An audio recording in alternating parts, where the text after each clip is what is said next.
So hello everyone, welcome back to channel. कैसे हो आप सब। फाइनली हमारी माइक्रो प्रोसेसर की यूनिट 2 आ चुकी है और ये जो हमारी पूरी सीरीज़ है ये बेसिकली स्पेशली किसके लिए है, बैक वाले बच्चों के लिए, मतलब कि जिनकी 808 सॉरी माइक्रो प्रोसेसर में क्या आ रखी है, बैक आ रखी है। क्योंकि ये जो हमारा सब्जेक्ट है वो हट चुका है अब 4th सेमेस्टर से, क्योंकि अब जो है वो ऊप्स विद जावा आ रहा है। तो इसके लिए ये वाले सब्जेक्ट बस स्पेशली हम उसके बच्चों के लिए डाल रहे हैं, क्योंकि वो अपनी क्लियर कर सकें बैक, क्योंकि लास्ट ईयर रह रहा है। ठीक है, तो इसके अंदर हम क्या क्या टॉपिक देखने वाले हैं, जो कि मैंने इंपॉर्टेंट टॉपिक्स की वीडियो में बताया भी था।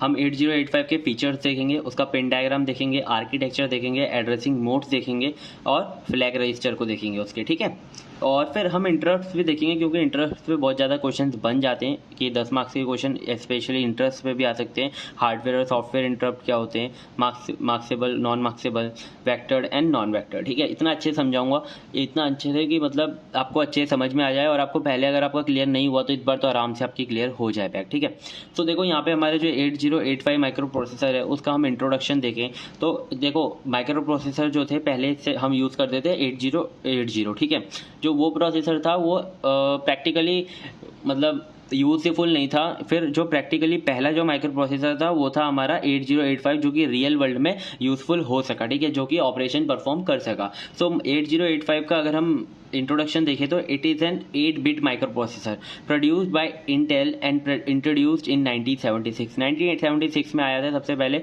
और ये 8-बिट माइक्रो प्रोसेसर है। इसके अंदर जो डेटा बस होती है ना वो हमारी 8-बिट की होती है। ठीक है, इसके अंदर एक साथ हम 8-बिट का जो डेटा है उस पर जो ऑपरेशन है वो परफॉर्म कर सकते हैं। ठीक है, और हम इसके अभी फीचर्स देखेंगे तो आपको और अच्छे से समझ में आएगा, है ना। It is widely use in embedded system and for educational purpose. ठीक है, ये वाइडली किसके लिए यूज़ था, एम्बेडेड सिस्टम के लिए ज़्यादातर यूज़ होता था और एजुकेशनल पर्पस के लिए। ठीक है, सो इसकी है ना एक यहाँ पे मैंने इंस्ट्रक्शन साइकिल बनाई है। इंस्ट्रक्शन साइकिल आपकी एग्जाम में भी आ सकती है और आप फीचर्स में भी लिख कर आ सकते हो। इसके अंदर सबसे पहले हम फैच करते हैं, फिर हम डिकोड करते हैं, और फिर एग्जीक्यूट करते हैं, और फिर जो भी रिजल्ट आता है उसे स्टोर करते हैं। ठीक है, अब जो हम फैच करेंगे वो कैसे फैच होगा, जो भी हमारे पास एड्रेस होगा वहाँ पर जाके जो भी हमें डेटा मिलेगा उसे हम फैच करेंगे, और फिर जो भी हमारी इंस्ट्रक्शन होंगी उसके अंदर, ठीक है, जो भी हमें इंस्ट्रक्शन परफॉर्म करनी पड़ेगी वो हमें डिकोड करना पड़ेगा। ठीक है, फिर हम डिकोड करेंगे उसे, और फिर उस इंस्ट्रक्शन को क्या करेंगे, एग्जीक्यूट करेंगे, और उस इंस्ट्रक्शंस का यूज़ करके जो भी हमारा डेटा है उसमें जो भी रिजल्ट आएगा वो हमारा क्या होगा, स्टोर होगा। ठीक है, सो ये था क्या, इंट्रोडक्शन एक 8085 का। अब हम इसके जल्दी से फीचर्स देख लेते हैं जो कि है बहुत ज़्यादा इंपॉर्टेंट। So features of 8085।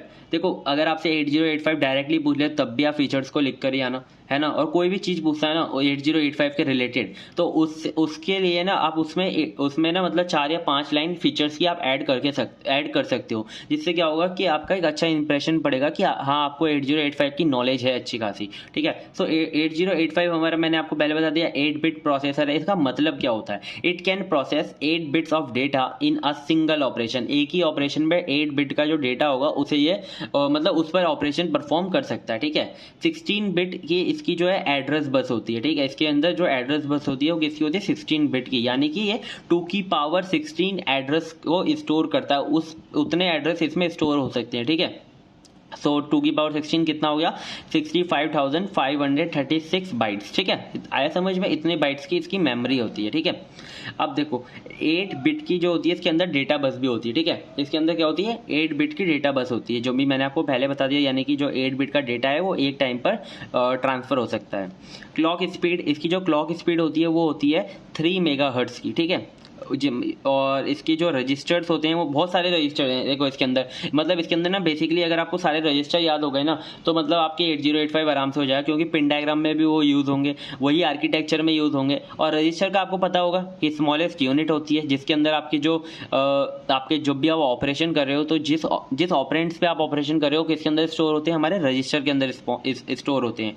ठीक है, सो कैशे मेमोरी में भी होता है। ठीक है, इट हैज़ 8-बिट एक्यूमुलेटर, इसके अंदर एक एक्यूमुलेटर होता है 8 बिट का, जिसको हम ए से डिनोट करते हैं, और उसके अंदर ना हम जो हमारा पहला डेटा होता है वो हम स्टोर करते हैं। और जब भी कोई भी ऑपरेशन होने के बाद रिजल्ट कहाँ पे स्टोर होता है, वो भी एक्यूमुलेटर के अंदर स्टोर होता है। तो एक होता है एक्यूमुलेटर, फिर होते हैं हमारे फ्लैग रजिस्टर, फिर होते हैं हमारे इंस्ट्रक्शन रजिस्टर, फिर होते हैं सिक्स होते हैं हमारे क्या 8 bit general purpose register BCDEHL, ये हमारे सारे क्या होते हैं 8 बिट के क्या होते हैं जनरल पर्पस रजिस्टर होते हैं, जो कि प्रोग्रामर के पास होते हैं। जब भी वो कोई ऑपरेशन परफॉर्म करता है तो उनको वो टेम्परली उसमें स्टोर करके रख सकता है, ठीक है।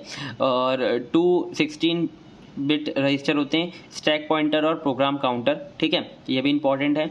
और हम इनको है ना अभी और अच्छे से देखेंगे, ठीक है। अगर आपको लग रहा है कि यहाँ पे मेरे को समझ नहीं आया तो कोई दिक्कत की बात नहीं है, जब हम आर्किटेक्चर देखेंगे तब भी हम समझेंगे, और जब पिन डायग्राम देखेंगे तब भी हम समझेंगे, ठीक है।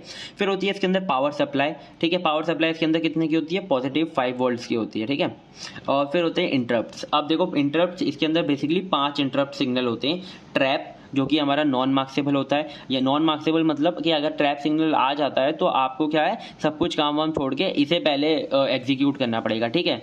फिर RST 7.5 होता है, RST 6.5 होता है, ना RST 5.5 होता है, जो कि मार्क्सेबल होते हैं, यानी कि आप इसको इग्नोर भी कर सकते हो या तो आप जाकर उसे एग्जीक्यूट कर सकते हो, ठीक है। INTR होता है जो कि हमारा जनरल पर्पस रजिस्टर होता है, इसकी सबसे लोएस्ट प्रायोरिटी होती है, ठीक है। समझ में आ गया, मतलब इसकी सबसे लोएस्ट, मीडियम और हाईएस्ट ऐसे मान सकते हो, ठीक है। सो ये है हमारा क्या 8085 का पिन डायग्राम। और ये जो पिन डायग्राम है ना, ये यहाँ पर मतलब इसको याद करने में बड़ी दिक्कत आती है सब लोगों को, ठीक है। तो ये जो पिन डायग्राम है, मैं पहले कैमरा थोड़ा ऊपर कर देता हूँ जिससे कि आपको पूरा दिख सके एक साथ, है ना। तो अब आपको ये पूरा दिख रहा होगा। तो ये जो पिन डायग्राम है इसको है ना याद करने में बड़ी दिक्कत आती है। तो देखो मैं ना एक आइडिया बताता हूँ आपको, मैं ना इसको समझा दूंगा। देखो यहाँ पे मैं कोई आपको ट्रिक वगैरह नहीं बताने वाला हूँ, मैं आपको ये समझा दूंगा अच्छे से, और जिस तरीके से मैंने भी याद किया था उस तरीके से आप उसे याद कर सकते हो, ठीक है। तो इसके अंदर ना पिन डायग्राम जो हमारा 40 पिंस का है, और इसके अंदर जो पिंस कैसे ऑर्गेनाइज हैं, कैसे कैसे फैशन में, यानी कि 1 से लेकर यहाँ 20 तक इतनी रहेंगी, और फिर 21 से 40 तक यहाँ पे रहेंगी, ठीक है। कौन से नंबर पे कौन सी पिन रहने वाली है वो देखते हैं, ठीक है। अब देखो यहाँ पर ना सबसे पहले आपको समझना है एड्रेस बस और डेटा बस, ठीक है। अब देखो ये जो एडी है, ये ना मक्स का यूज करके ना, ये एडी है ना 2 ऑपरेशन परफॉर्म करती है। कुछ टाइम के लिए बन सकती है एड्रेस बस, और कुछ टाइम के लिए बन जाती है डेटा बस, ठीक है। तो देखो एड्रेस बस ये कब बनती है और जब डेटा बस कब बनती है, इसका जो मतलब इसे कंट्रोल कौन करता है, इसे कंट्रोल करता है ALE, एड्रेस लैच अनेबल, ठीक है। अगर ये 1 है तो ये बन जाएगी डेटा बस, और अगर ये 0 है तो ये बन जाएगी एड्रेस बस। इतना याद रखो, इससे आपका एक ALE पिन हो गई और ये आपकी एड्रेस और डेटा पिन हो गई, ठीक है। अब देखो यहाँ पे जो एड्रेस बस है वो हमारी 16 बिट की होती है, तो देखो यहाँ से आप 8 ले लो, यहाँ से 8 ले लो, ये हो गई 16 बिट। और डेटा बस हमारी 8 बिट की होती है, तो देखो यहाँ से हमारी 8, ये सब क्या हो गई डेटा बस। तो इतना आपको याद हो गया। अब देखो इसके बाद आपको क्या याद रखना है, आपको याद रखना है आपके इंटरप्ट। मैंने आपको अभी इंटरप्ट बताए थे, देखो इंटरप्ट बहुत जरूरी है। इंटरप्ट यहाँ से लेकर यहाँ तक तो ये हमारे इंटरप्ट हो गए, ठीक है। और ये हो गया INT है, ये होता है हमारा इंटरप्ट एक्नॉलेजमेंट। जब भी इंटरप्ट जाएगा तो ये एक्नॉलेजमेंट जनरेट होता है, ठीक है। तो देखो ये हमारे इंटरप्ट्स हो गए, और ये हमारी हो गई एक्नॉलेजमेंट। तो देखो यहाँ से हमारी कितने हो गए, 6 पिन यहाँ से हो गई, 1 पिन ये हो गई, और 16 पिन ये हो गई, ठीक है। तो देखो 22 और 23 पिन तो आपको याद हो गई होंगी, ठीक है, ये याद रखना, ठीक है। अब देखो इसके बाद हमारे होते हैं power supply and frequency signal. तो देखो पावर सप्लाई में ना यहाँ पे कुछ चीजें होती हैं। पावर सप्लाई में पहला यहाँ पे जो पावर सप्लाई हो रही है ये VCC से हो रही है, ठीक है। इसके अंदर जो ग्राउंड पिन है वो है हमारी ये, ठीक है, VSS। इसके बाद हमारा X1 और X2 है, वो कि एक क्रिस्टल होता है जो कि फ्रिक्वेंसी 3 मेगाहर्ट्ज की फ्रिक्वेंसी जनरेट करता है, वो इन दोनों के बीच में होता है, ठीक है। और जो हमारा क्लॉक आउट है वो क्लॉक सिग्नल प्रोड्यूस करेगा, ठीक है। तो देखो ये सारी चीज़ें हो गई, ये हो गई पावर सप्लाई एंड फ्रीक्वेंसी। अब आता है हमारा कंट्रोल एंड स्टेटस सिग्नल, ठीक है। कंट्रोल एंड स्टेटस सिग्नल कौन कौन से होते हैं, तो देखो मैंने ना वो लिख रखे हैं, अगर आप यहाँ पे समझोगे तो थोड़ा कंफ्यूजन होगा। ALE आपका एक हो गया, ठीक है, रीड राइट हो जाएगा। तो देखो यहाँ पर मैंने लिख रखे हैं ALE देखो यहाँ पे अच्छे से मेंशन है, एड्रेस लैच एनेबल है। और ये किसके लिए यूज होता है, ये हमारा जो मक्स होता है ना इसे कंट्रोल कर रहा है ये, ठीक है, AD वाले को। अगर ये 0 हो जाएगा तो ये हो जाएगा डेटा बस, अगर ये 1 हो जाएगा तो ये हो जाएगा एड्रेस बस, ठीक है। इतना समझ लो, ALE का मतलब यही होता है। अब हमारा रीड ऑपरेशन होता है, अगर रीड ऑपरेशन करना है तो RD को कर दो 0 तो रीड ऑपरेशन परफॉर्म करेगा, और अगर ये 1 हो जाएगा तो ये करेगा रीड ऑपरेशन नहीं परफॉर्म करेगा। अगर WR हमारा 0 हो जाएगा तो ये राइट ऑपरेशन परफॉर्म करेगा, अगर 1 हो जाएगा तो ये राइट ऑपरेशन परफॉर्म नहीं करेगा, क्योंकि इसके ऊपर क्या लगा हुआ है, इनवर्स लगा हुआ है। अगर इनवर्स नहीं लगा होता तो ये 1 पर राइट ऑपरेशन करता, वरना नहीं करता, ठीक है। फिर होता है हमारा IO/M, ठीक है। अब देखो ये क्या है, ये हमारा अगर IO है यानी कि ये 1 है, ठीक है, IO सिलेक्टेड है, तो क्या होगा, इनपुट आउटपुट जो है हमारी वो ऑपरेशन परफॉर्म होंगे, ठीक है। और अगर ये 0 है यानी कि ये जो मेमोरी वाला है, तो ये क्या करेगा, ये मेमोरी ऑपरेशन परफॉर्म करेगा, ठीक है। इतना समझ में आया। अब S1 एंड S0 यहाँ पे देखो, ये रहा S1 एंड S0। देखो ये ALE हो गया, राइट हो गया, रीड हो गया, और S1 एंड S0 ये समझो। ये S1 और S0 होते हैं हमारे indicate the type of machine cycle, किस टाइप की आपकी मशीन साइकिल चल रही है उसे इंडिकेट करते हैं कौन, S1 एंड S0। ज़्यादा मतलब आप समझोगे ना यार इसे मैं बहुत अच्छे से समझूंगा, इसी को टाइम दूंगा तो भाई बहुत दिक्कत हो जाएगी, ठीक है। जितना मैं समझा रहा हूँ उतना याद रखना, ज़्यादा समझने की जरूरत नहीं है, अभी इतना टाइम नहीं है आपके पास कि आप ज़्यादा समझो, ठीक है। अब होता है रीसेट इन। अगर आपको है ना आपके पूरे माइक्रो प्रोसेसर को रीसेट करना है तो आप किसका यूज करोगे, रीसेट इन का यूज करोगे, ठीक है। इतना समझ में आया। अगर आपको माइक्रो प्रोसेसर का यूज करके किसी पेरिफेरल डिवाइस को यानी कि इनपुट आउटपुट डिवाइस को रीसेट करना है तो आप रीसेट आउट का यूज करोगे, ठीक है। इतना आया समझ में। अब है हमारा रेडी, ठीक है। अगर आपका माइक्रो प्रोसेसर और आपने किसी इनपुट आउटपुट से कनेक्टिविटी बना रखी है, ठीक है, आपका माइक्रो प्रोसेसर से बहुत तेजी से सिग्नल भेज रहा है, ठीक है, लेकिन इनपुट आउटपुट जो आपके डिवाइसेस हैं वो क्या है, उन्हें सिग्नल को ले नहीं पा रहे, ठीक है, मतलब ग्रैब नहीं कर पा रहे, ठीक है। तो वो क्या करेंगे, रीड सिग्नल का यूज करके क्या करेंगे, माइक्रो प्रोसेसर को स्लो कर सकते हैं या फिर इनपुट आउटपुट मतलब डिवाइसेस को स्लो कर सकते हैं। बेसिकली किसके लिए यूज होता है, स्लो डाउन करने के लिए यूज होता है, ठीक है। तो देखो this signal is use to delay करने के लिए यूज होता है किसे, माइक्रो प्रोसेसर की रीड को राइट साइकिल को, ठीक है। रीड एंड राइट साइकिल को स्लो करने के लिए यूज होता है रीड, ठीक है, रेडी है ना। ये वाला सिग्नल किसके लिए यूज होता है, माइक्रो प्रोसेसर को स्लो डाउन करने के लिए। इतना समझ में आ गया। तो सारे सिग्नल हो गए। अभी हमारा इंटरप्ट्स भी हो ही गए हैं। देखो यहाँ पे मैंने लिखा हुआ है एक हमारा, हाँ, SID एंड SOD। अगर आपको इनपुट को सीरियली जनरेट करना है तो वो किस में होगा, SID में। अगर SOD है तो वो आपके आउटपुट्स किस में होंगे, सीरियल डेटा आउटपुट आएगा, ठीक है। सीरियल्स मतलब कि कंटिन्यूसली या फिर मतलब जिस ऑर्डर में भेजे गए हैं उसी ऑर्डर में ऑपरेशन परफॉर्म होंगे, ठीक है। अब 8085 के इंटरप्ट हमारे ये जो 5 होते हैं मैंने आपको बता दिए थे। इसमें एक INTA इंटरप्ट एक्नॉलेजमेंट होता है और INTR हमारे जनरल पर्पस इंटरप्ट होते हैं। जैसे कि आपका यही समझ लो कि कीबोर्ड से कोई भी इनपुट आया वो हमारा इंटरप्ट हो गया, है ना। और फिर एक हमारा RST 7.5, RST 6.5, RST 5.5, ये हमारे होते हैं वेक्टर इंटरप्ट, यानी कि इसके अंदर ना एड्रेस मेंशन होता है, ठीक है। फिर हमारा ट्रैप होता है, ये मार्क्सेबल इंटरप्ट होता है, नॉन मार्क्सेबल इंटरप्ट होता है, सॉरी। और ये नॉन मार्क्सेबल इंटरप्ट होता है और इसको है ना मतलब आप ये इग्नोर नहीं कर सकते, ठीक है। हाईएस्ट प्रायोरिटी होती है आपको, अगर ये आ गया तो आपको जाना ही पड़ेगा। ये ज़्यादातर ना ऐसे इंटरप्ट होते हैं जो कि हमारे हार्डवेयर होती है, ठीक है। अगर आपके जैसे मशीन गर्म हो गई, ठीक है, वो इंटरप्ट आ गया, या फिर आपकी मेमोरी पूरी हाई हो गई या ओवरफ्लो होने लग गया तो वो इंटरप्ट आ गया, तो वो ट्रैप में आ जाते हैं, ठीक है। फिर आते हैं DMA सिग्नल। अब DMA क्या होता है, डायरेक्ट मेमोरी एक्सेस, यानी कि आपका देखो आपका जब इनपुट आउटपुट और मेमोरी के बीच में जो रिलेशन करवाता है वो कौन कराता है, डेटा ट्रांसफर या फिर कुछ भी कराता है वो सिग्नल वगैरह कौन कराता है, माइक्रो प्रोसेसर कराता है, ठीक है। अगर माइक्रो प्रोसेसर बीच में, ठीक है, तो कोई भी ये सिग्नल वगैरह यूज नहीं हो गए। लेकिन DMA क्या है, कभी कभी क्या बोलता है कि ठीक है आप माइक्रो प्रोसेसर आप हट जाओ, हम डायरेक्टली कम्युनिकेट करेंगे, तो उसके लिए होल्ड और HLDA सिग्नल यूज होते हैं, ठीक है।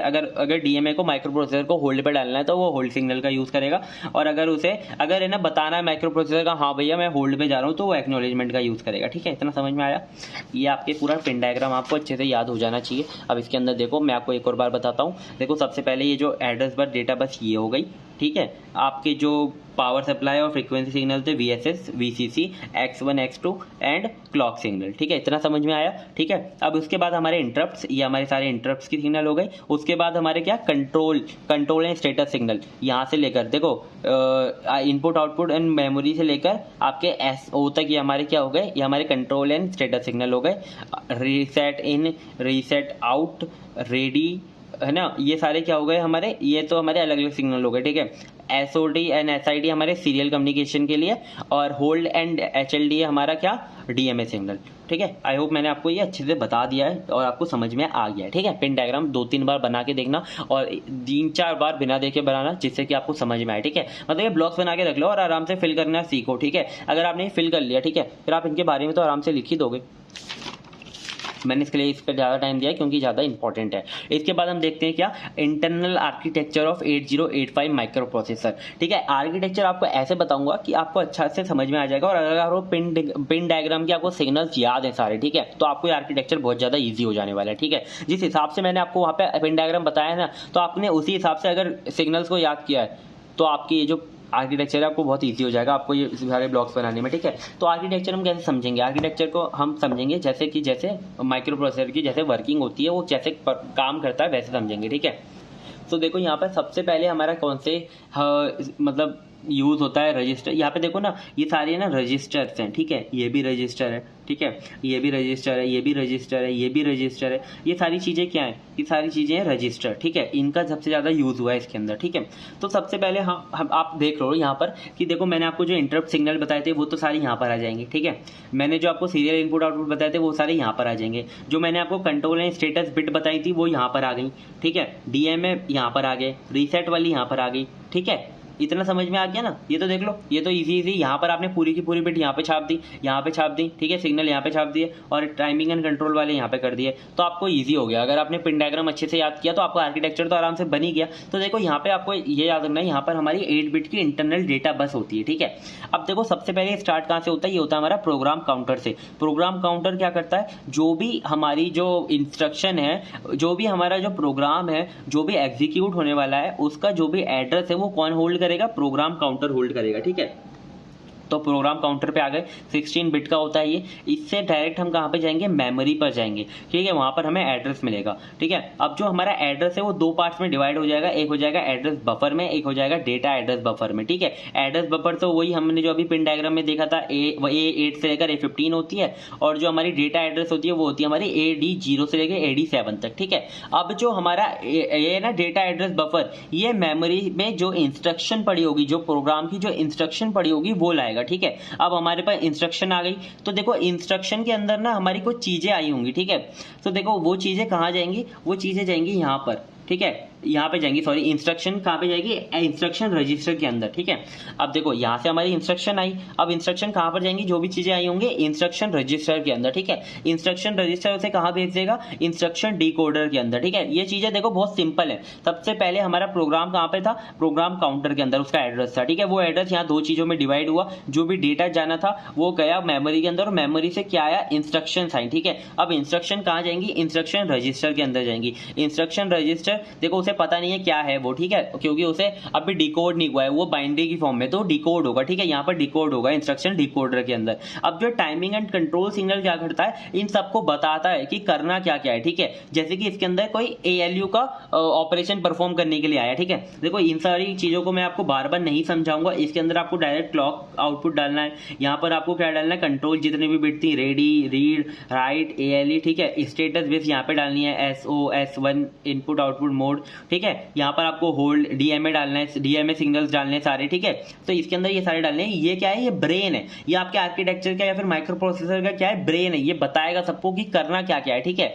तो देखो इतना समझ में आया, यहाँ पर आया डिकोडर, यहाँ पे इसने बताया कि कहाँ कहाँ पे जाना है, ठीक है। ये मैं आपको बता चुका हूँ, BCDE एंड HL ये हमारे होते हैं जनरल पर्पस रजिस्टर, ठीक है। इसके अंदर जो भी आपका डेटा होता है ना वो स्टोर होता है, ठीक है। जैसे कि आपको A+B करना है, ठीक है, आपको A+B करना है, तो अब जो आपका A तो होगा वो तो हमेशा एक्यूमुलेटर के अंदर स्टोर होगा, ठीक है, एक्यूमुलेटर के अंदर स्टोर होगा, और जो भी इसका रिजल्ट आएगा वो भी एक्यूमुलेटर के अंदर स्टोर होगा। लेकिन जो हमारा B वाला डेटा है वो कहाँ पर स्टोर होगा, इन सारे रजिस्टर्स में स्टोर होगा, B में, C में, D में, E में, H में, L में, ठीक है। ये हमारे क्या है, जनरल पर्पस रजिस्टर, जो कि प्रोग्रामर के पास होते हैं, ठीक है। उसके बाद होता है W and Z। ये बोलोगे भैया ये क्या होता है, ये होता है हमारे स्पेशल पर्पस रजिस्टर, ठीक है। ये किसके लिए होते हैं, बेसिकली ये हमारा जो हमारा प्रोसेसर होता है या फिर जो हमारा कंप्यूटर होता है वो यूज करता है, ठीक है। इसमें मतलब कि जैसे आपको है ना A को B में भेजना है एंड B को C में भेजना है, तो देखो डायरेक्टली आप A equal to B and B equal to A तो नहीं कर सकते, तो आपको ये पहले टेम्परेली A को कहीं पर स्टोर करना पड़ेगा, फिर P को इसके अंदर डालना पड़ेगा। तो जहां पर भी आप टेम्परेली इसे स्टोर करोगे वो क्या होगा, W एंड Z होगा, ठीक है।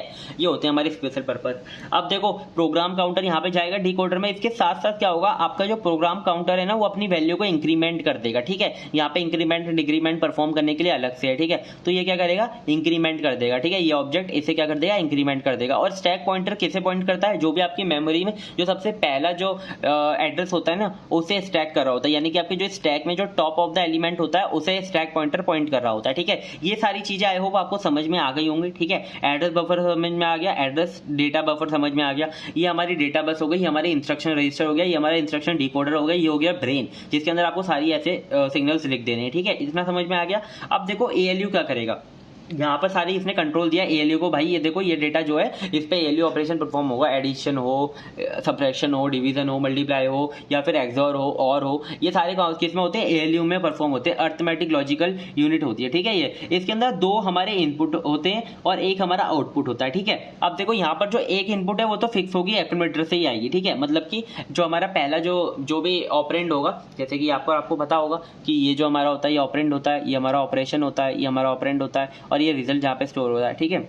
अब देखो यहाँ पर जो पहला ऑपरेंड होगा एक्यूमुलेटर वो होगा, और टेम्पररी रजिस्टर यानी कि यहाँ से कोई भी एक रजिस्टर उठकर यहाँ पर आ जाएगा टेम्पररी रजिस्टर में, ठीक है। यहाँ से हमारा डेटा आएगा, एएलयू क्या करेगा, उस पर परफॉर्म करेगा और क्या करेगा, रिजल्ट कहाँ भेज देगा, एक्यूमुलेटर में भेज देगा, ठीक है। समझ में आया। ए प्लस बी इक्वल, आप लिखते हो ना एड बी, ठीक है, आपने ऐड बी लिखा तो ये देखो ये क्या करेगा, सबसे पहले ये देखेगा कि ये जो बी है ना ये बी को बस देखेगा, ठीक है, क्योंकि ए तो पहले से पड़ा हुआ है। ये क्या करेगा, ए प्लस बी करेगा और किस में स्टोर कर देगा, ए के अंदर स्टोर कर देगा इसके रिजल्ट को, ठीक है।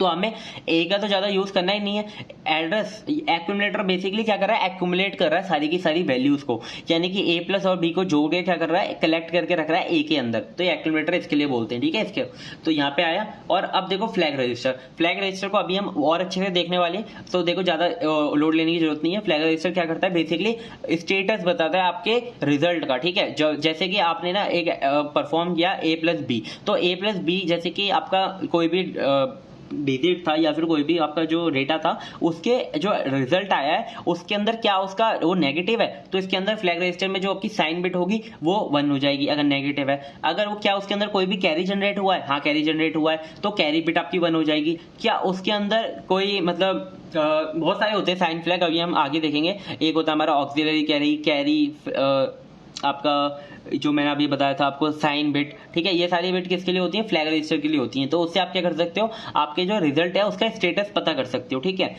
आई होप आपको समझ में आ गया ये, ठीक है। ये सारी चीजें हो गई। और ये अब आपका इंटरप्ट कंट्रोल, ये सारे इंटरप्ट सिग्नल होते हैं जो कि यहाँ पे परफॉर्म होंगे, और यहाँ पे serial input output controller perform होगा, ठीक है। पूरा आर्किटेक्चर आई होप आपको समझ में आ गया होगा, ठीक है। ये मैंने यहाँ पे सारी थ्योरी लिख रखी है, अब तो आपको थ्योरी भी पढ़ने की मतलब इतनी नीड नहीं होगी।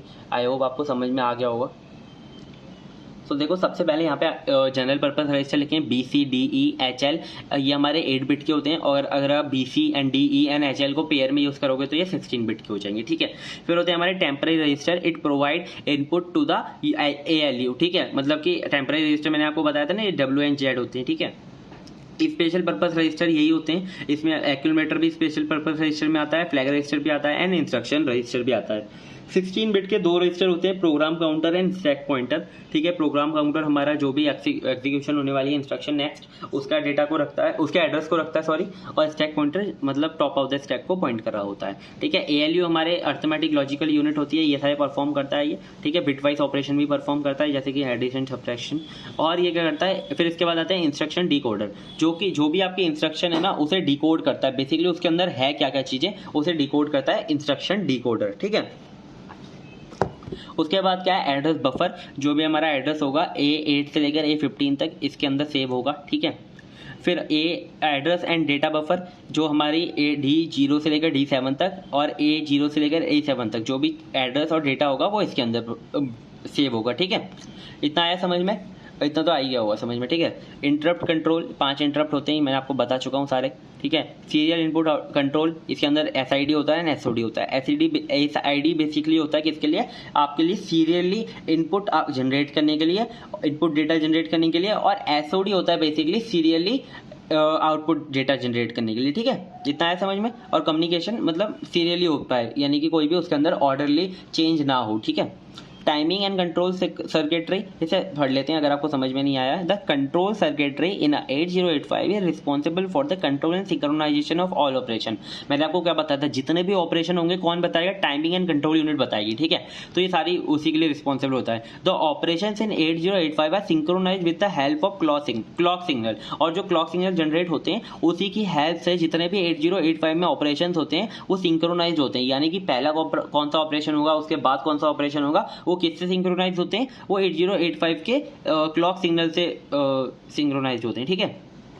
along with the control or of fetching and decoding operation and generating appropriate signal for the instruction execution. Controller directly are also generate signal required to interface external devices through the 8085. और जो भी आपके interfaces हैं, यानी कि जो भी आपके इनपुट आउटपुट डिवाइसेस हैं, उनके साथ कैसे कम्युनिकेट करना है, कैसे उनसे कनेक्ट रहना है, उसके भी सिग्नल कौन जनरेट कर रहा होगा, टाइमिंग एंड कंट्रोल सर्किटरी। ठीक है, इतना समझ में आया।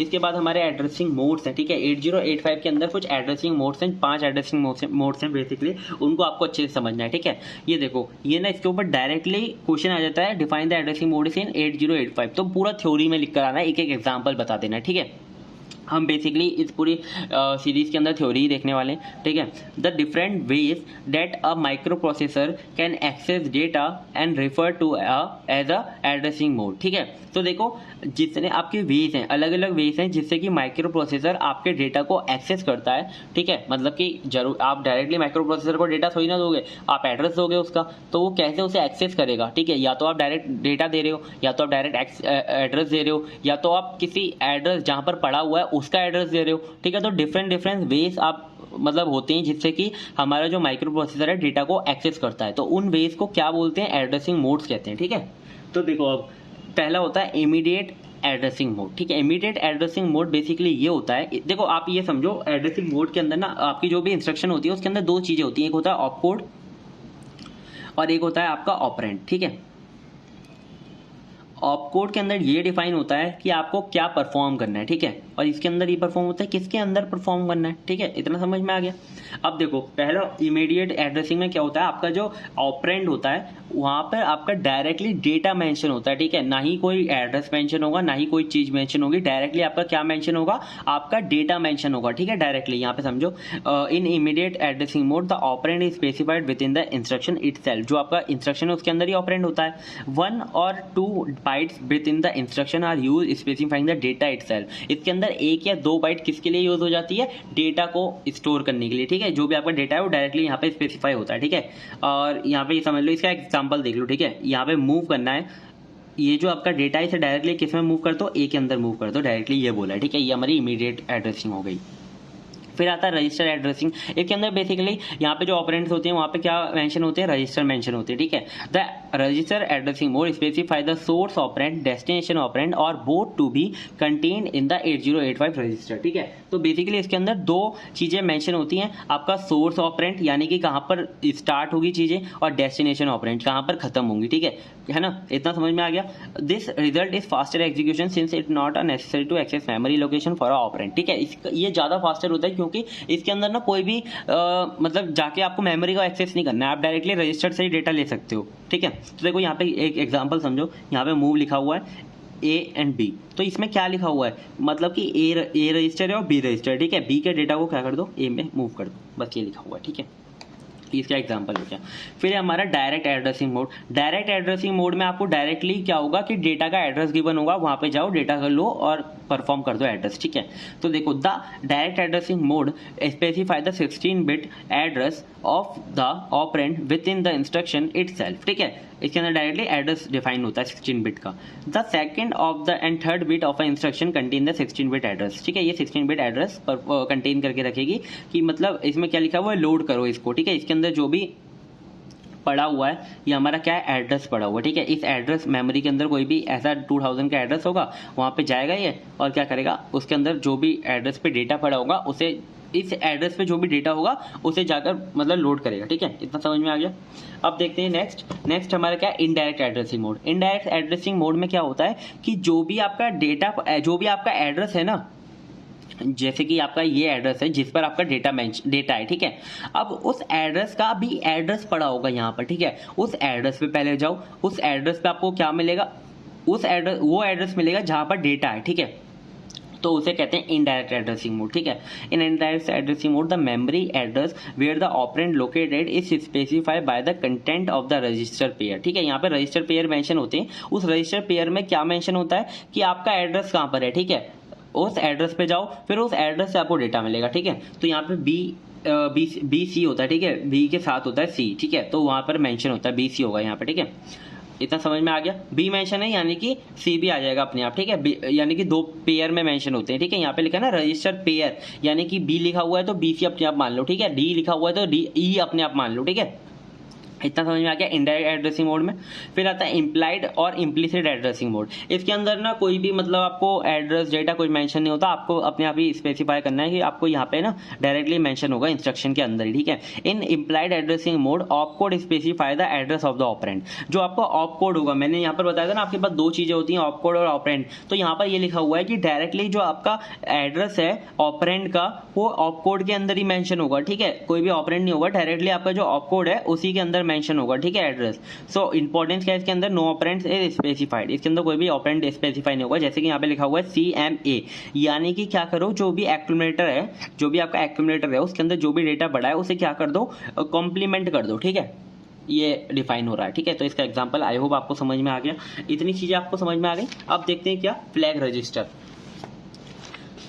तो देखो फ्लैग रजिस्टर 8085 के अंदर बेसिकली कितने होते हैं, 1 2 3 4 5, ठीक है। 5 फ्लैग रजिस्टर होते हैं इसके अंदर जो कि स्टेटस बताते हैं किसका, रिजल्ट का, ठीक है। तो देखो flag register it is 8 bit register, ठीक है। 8 बिट रजिस्टर होता है ये, इन विच 5 bits carry significant information in form of flags, ठीक है। इसके अंदर इन्फॉर्मेशन बेसिकली 5 बिट के अंदर होती है और जो 3 बिट होती है वो हमारी कोई काम की नहीं होती, बस खाली होती है, ठीक है।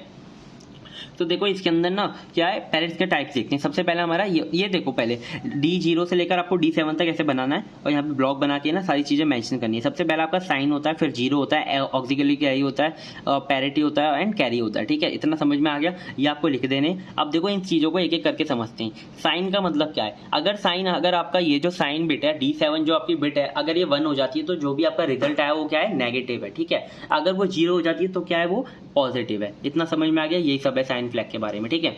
अब फिर है हमारा 0 फ्लैग। अगर 0 फ्लैग अगर हमारा 1 हो जाता है तो आपका रिजल्ट क्या है, आपका रिजल्ट 0 है। अगर वो 0 हो जाता है तो क्या आपका रिजल्ट 0 से बड़ा है, ठीक है। इतना समझ में आ गया, यानी कि 0, ये वाला 0 फ्लैग समझ में आ गया होगा, ठीक है। और फिर आता है auxiliary carry flag. Auxiliary carry flag के अंदर क्या होता है, this flag is set if there is overflow out of bit 3, यानी कि आपकी जो बिट 3 है या आपके जो भी रिजल्ट होगा उसके अंदर अगर बिट 3 के अंदर कोई भी ओवरफ्लो आता है, ठीक है। यहाँ पे देखो ये जो बिट 3 है इसके अंदर अगर ओवरफ्लो आता है तो क्या होगा, यानी कि उसके अंदर कोई भी कैरी आती है। ओवरफ्लो का मतलब क्या होता है, जब भी आप जैसे 1 और 1 को प्लस करते हो तो आंसर 1 और यहाँ पर अगले वाले में कैरी आ जाता है। तो जो कैरी आया, अगर थर्ड बिट के अंदर कैरी आ जाता है तो ऑक्सिलरी कैरी फ्लैग बता देता है उसे, ठीक है। तो उसके अंदर अगर 1 आ गया तो थर्ड बिट के अंदर क्या है, आपका कैरी है। अगर नहीं आया तो थर्ड बिट के अंदर कैरी नहीं है, ठीक है। इतना आ गया समझ में। अब देखो नेक्स्ट देखते हैं। देखो मैं ज़्यादा भाई डीप में नहीं जा रहा, इसके अंदर आपको इतना ही समझने की जरूरत है और इसको आप आराम से बनाकर लेकर आ सकते हो, ठीक है। मैं ज़्यादा इसे समझा नहीं रहा क्योंकि यह वीडियो इसी पर्पज़ से बना रही कि आपका जल्दी जल्दी ये जो चैप्टर है खत्म हो जाए और आप अगर ये क्वेश्चन आता है तो लेकर आ सको, ठीक है। फिर आता है पैरिटी फ्लैग, ठीक है। पैरिटी फ्लैग बेसिकली हमने कंप्यूटर नेटवर्क में भी अच्छे से समझा होगा। पैरिटी का मतलब यानी कि जैसे कि आपका ये डेटा है, ठीक है, इसके अंदर अगर पैरिटी देखनी है, ठीक है, 2 तरह की पैरिटी होती है। इसके अंदर हम इवन पैरिटी का यूज करते हैं, इवन पैरिटी और ऑड पैरिटी। तो इसके अंदर हम इवन पैरिटी कैसे चेक करेंगे, नंबर ऑफ वंस को काउंट कर लो, 1 2 3, ये 3 है ना, तो ये ऑड है। तो इसके अंदर अगर हम इवन पैरिटी चेक करें तो ये क्या है, ये पैरिटी नहीं है इसके अंदर, तो ये हम 0 लिख देंगे पैरिटी फ्लैग को, ठीक है। अगर इसके अंदर 1 और 1 होता, ठीक है, तो ये क्या हो गई, ये 4 हो गई, ठीक है। तो इसके अंदर हम क्या कर देंगे, ये ठीक है 4 है यानी कि ये इवन पैरिटी है तो इसके अंदर 1 कर देंगे, ठीक है। इतना आया समझ में। अब देखो, if the total number of ones is result in even then P is 1। अगर टोटल नंबर ऑफ रिजल्ट में जो नंबर ऑफ वंस हैं वो कितने हैं आपके, 1 है, और टोटल नंबर ऑफ वंस कितने हैं आपके, इवन है, तो क्या कर देगा, पैरिटी फ्लैग को 1 कर देगा, ठीक है। अगर total number of ones in result is odd, अगर टोटल नंबर में जो वंस हैं वो ऑड है तो कितना हो जाएगा, 0 हो जाएगा, ठीक है। इतना समझ में आया। अब कैरी फ्लैग, अगर आपकी जो 7th बिट है अगर वो आपकी ओवरफ्लो कर जाती है यानी कि उसके अंदर कोई भी कैरी आ जाती है तो आपका कैरी फ्लैग 1 हो जाएगा, अगर नहीं आती तो 0 हो जाएगा, ठीक है। इतना आया समझ में। आई होप आपको फ्लैग रजिस्टर सारे समझ में आ गए होंगे, ठीक है। अब हम देखते हैं इंटरप्ट्स। इंटरप्ट्स को है ना, पहले मैंने यहाँ पे अलग अलग डिफाइन कर दिया था, मतलब डेफिनेशन कर दी थी उनकी, लेकिन फिर मैंने सोचा कि इसका ना मैं डिफरेंस बिटवीन यानी कि टेबल बना के समझाऊं जिससे कि आपको और अच्छे से क्लियरली समझ में आए। और अगर आपके पास टाइम हो और आप उसे लिखना चाहो तो आप उसके पास आपके पास डेटा भी ज़्यादा हो, ठीक है। तो चलो उसको हम टेबल वाइज समझते हैं। तो सबसे पहले मैं आपको बताता हूँ इंटरप्ट होते क्या है, ठीक है। इंटरप्ट बेसिकली आप कोई भी काम कर रहे हो, अगर आपके पास कोई भी एक्सटर्नल कोई भी चीज़ आ जाती है, जैसे कि आप है ना मतलब अपने नोट्स वगैरह बना रहे हो, ठीक है, आपने मम्मी ने बोला कि आप बाहर जाके सामान ले आओ, तो वो क्या हो गया, इंटरप्ट आ गया, ठीक है, मतलब कि आपको वहाँ जाना पड़ेगा। अब देखो मम्मी ने कहा है तो वो नॉन मार्क्सेबल है ना, ये जाना ही पड़ेगा, यानी कि उसको प्रायोरिटी देनी ही पड़ेगी, ठीक है। और अगर आपके फ्रेंड ने आपको फ़ोन करके बोला कि चलो आओ खेलते हैं, तो वो मार्क्सेबल है, यानी कि आप उसे इग्नोर भी कर सकते हो, ठीक है। इतना समझ में आ गया। मार्क्सेबल और नॉन मार्क्सेबल में थोड़ा सा आपको डिफरेंस बता दिया, लेकिन यहाँ पर हम क्या पढ़ रहे हैं, हार्डवेयर इंटरप्ट्स एंड नॉन और सॉफ्टवेयर इंटरप्ट्स। तो देखो कोई भी अगर इंटरप्ट आपका हार्डवेयर की वजह से आता है, यानी कि आप कुछ काम कर रहे हो, कीबोर्ड की वजह से कोई इंटरप्ट आ गया, ठीक है, या फिर मेमोरी फुल हो गई, या फिर आपका जो सिस्टम है वो गर्म हो गया, तो वो हो गया हार्डवेयर इंटरप्ट, यानी कि हार्डवेयर की वजह से। अगर आपको सॉफ्टवेयर में प्रोग्राम्स लिखे हुए हैं, ठीक है, ऐसे प्रोग्राम लिखे लाइन बाई लाइन पढ़ रहे हो, और यहाँ पर कोई भी ऐसे आ जाता है कि फंक्शन कोई कॉल आ गया, ठीक है, फंक्शन कॉल करो, किसे ऐड फंक्शन को कॉल कर दो, ठीक है, तो वो एक इंटरप्ट हो गया, क्या था, सॉफ्टवेयर इंटरप्ट हो गया, ठीक है।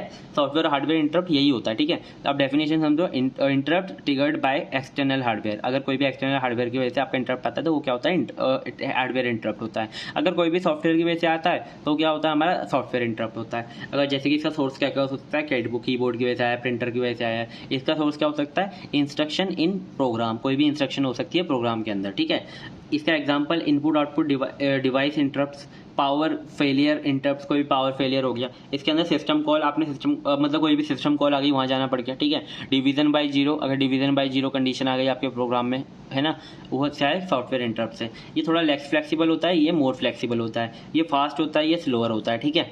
इतना है समझ में। ये लेस फ्लेक्सिबल इसलिए होता है क्योंकि हार्डवेयर है ना यार, हार्डवेयर पे इतना ज़्यादा फ्लेक्सिबिलिटी नहीं होती, ठीक है। अगर आपको इसे चेंज भी करना है तो आपको थोड़ा टाइम लगता है, लेकिन ये मोर फ्लेक्सिबल होता है, आपने डायरेक्टली इंस्ट्रक्शन हटाई वो हट गया, ठीक है। ये थोड़ा सा रिस्पॉन्स टाइम थोड़ा इसका तेज होता है। हार्डवेयर हमेशा ही जो भी हार्डवेयर के जो भी चीज़ें होती हैं ना वो फास्ट ही होती है, ठीक है, और सॉफ्टवेयर का थोड़ा स्लो होता है। अब देखते हैं क्या मार्क्सेबल एंड नॉन मार्क्सेबल, मैं आपको अच्छे से एग्जांपल से समझा चुका हूँ। मार्क्सेबल एंड नॉन मार्क्सेबल, अगर आप इग्नोर कर सकते हो तो मार्क्सेबल है, अगर वो इग्नोर नहीं कर सकते तो वो नॉन मार्क्सेबल है। Interrupt that can be enabled और डिसेबल्ड, ठीक है, वो माइक्रो प्रोसेसर के थ्रू अगर वो इनेबल कर सकते हो उसे या फिर डिसेबल कर सकते हो, वो आपके हाथ में, ठीक है। तो वो कौन है, वो मार्क्सेबल इंटरप्ट है। अगर उसे आप डिसेबल नहीं कर सकते, ठीक है, कैन नॉट बी डिसेबल, आप इसे डिसेबल नहीं कर सकते, तो वो क्या है, नॉन मार्क्सेबल इंटरप्ट। इसके बाद लो प्रायोरिटी होती है, बेसिकली अगर मार्क्सेबल है तो लो ही प्रायोरिटी होगी। इसकी हायर प्रायोरिटी होती है, जाओ भाई इसे तो करो ही, ठीक है।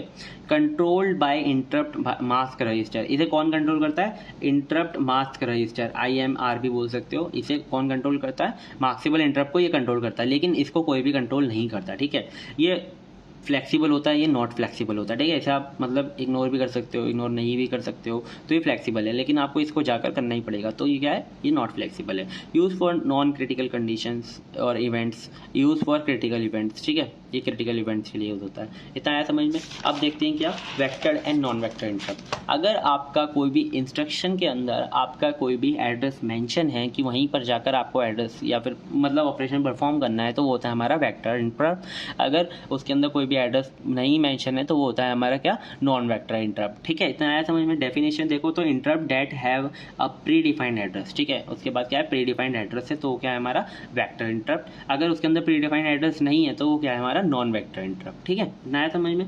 अब एड्रेसिंग, इसकी एड्रेसिंग कैसे होती है, the microprocessor automatically fetches the ISR address interrupt service register, ठीक है। इसमें आपका जो एड्रेस है वो होगा, ठीक है, वो फैच कर लेगा ISR में से जो भी एड्रेस होगा, और वो फिक्स्ड लोकेशन होगी इन इंटरप्ट वेक्टर टेबल, ठीक है। जो भी आपका वेक्टर इंटरप्ट होता है ना, उसके अंदर एक वेक्टर टेबल होती है, इंटरप्ट वेक्टर टेबल होती है, जो कि आपकी मतलब लिखी जा रही होती है, जहाँ पर सारे एड्रेस मेंशन होती है, ठीक है। तो उसमें से जाकर वो एड्रेस उठाएगा और उस पर जाके वो काम करेगा, ठीक है, पहले यहीं से फैच करेगा एड्रेस को। The ISR address must be provided by an external device, और यहाँ पर क्या होगा, जो भी आपका ISR एड्रेस होगा यानी कि इंटरप्ट सर्विस रजिस्टर एड्रेस होगा, वो कौन दे रहा होगा, वो दे रहा होगा एक्सटर्नल कोई भी डिवाइस, ठीक है। अब यहाँ पे ये फास्टर रिस्पॉन्स होता है, देखो यहाँ पर एड्रेस मेंशन नहीं है तो एक्सटर्नल डिवाइस ही देगा, ठीक है। यहाँ पर फास्टर रिस्पॉन्स होता है क्योंकि आपका जो एड्रेस है वो पहले से ही मेंशन है, लेकिन यहाँ पे स्लोअर रिस्पॉन्स होता है क्योंकि आपके पास डिपेंडेंसी हो जाती है कि आप एक्सटर्नल डिवाइस के ऊपर क्या हो, डिपेंड हो, तो आपको क्या करना पड़ेगा, थोड़ा वेट करना पड़ेगा, तो स्लोअर रिस्पॉन्स होता है, ठीक है। इस देखो जहाँ पर भी फास्टर, स्लोअर या फिर सिंपलर है ना, तो ये क्या चीज़ें हैं, ये मतलब as compare to next one है, ठीक है। जैसे कि अगर यहाँ लिखा हुआ है तो इसके कंपेरिजन में, अगर यहाँ यहाँ लिखा होता है इसके कंपैरिजन में, ठीक है। इतना है समझ में। ये थोड़ा इसकी जो कॉम्प्लेक्सिटी होती है इम्प्लीमेंटेशन की वो थोड़ी कम होती है, सिंपलर होता है, ये मोर कॉम्प्लेक्स होता है, ठीक है, क्योंकि इसके अंदर जो ISR की कमांड्स वगैरह हैं उन्हें डिफाइन करना पड़ता है, लेकिन इसके अंदर तो एड्रेस ही मेंशन होता है, डायरेक्टली जाके फैच कर लेता है। ये थोड़ा लेस फ्लेक्सिबल होता है क्योंकि एड्रेस मेंशन है तो आपको उसी पे जाके ऑपरेशन करना पड़ेगा। और लेकिन ये जो होता है, सॉरी, ये यहाँ पे जो होता है ये मोर फ्लेक्सिबल होता है क्योंकि ये थोड़ा एक्सटर्नल डिवाइस पर डिपेंड होता है, तो अपनी मर्जी है उसके हिसाब से आप कर सकते हो, ठीक है। तो देखो यहाँ पर जो मैंने टॉपिक्स बोले थे करवाने के लिए वो मैंने सारे करवा दिए, ठीक है। अब देखो आपको ना एक बार जो भी मैंने आपको बताया एक बार और देखो वीडियो और अच्छे से समझो, ठीक है। और अगर आपको लगता है इससे ज़्यादा आपको पढ़ना है, कोई भी और टॉपिक अगर इसमें अगर आपको पढ़ना है तो आप वो भी पढ़ सकते हो, लेकिन इतना बहुत ज़्यादा सफिशिएंट है और पेपर ज़्यादा हार्ड नहीं बनता यार बैक का, क्योंकि इस बार जो है ये सब्जेक्ट भी हट चुका है तो कोई इसमें ज़्यादा दिमाग नहीं लगाएगा, ठीक है। और मेरे हिसाब से जो भी PYQs वगैरह आती हैं उसमें से पेपर रखा जाएगा, ठीक है, क्योंकि देखो कोई भी नया ये सब्जेक्ट बस किसके लिए, बैक क्लियर करने के लिए बन रहा है, ठीक है। ये कोई आपके नए मतलब जो भी नए स्टूडेंट्स हैं उनके लिए नहीं बन रहा, तो इसके अंदर ज़्यादा टाइम क्यों लगाएंगे वो लोग, ठीक है। तो जितना कराया है उतना बहुत है, सारे फीचर्स देख लेना, पिन डायग्राम, आर्किटेक्चर और पिन डायग्राम मैंने जिस हिसाब से बताया उसी हिसाब से समझना जिससे आपको अच्छे से याद हो पाए, ठीक है।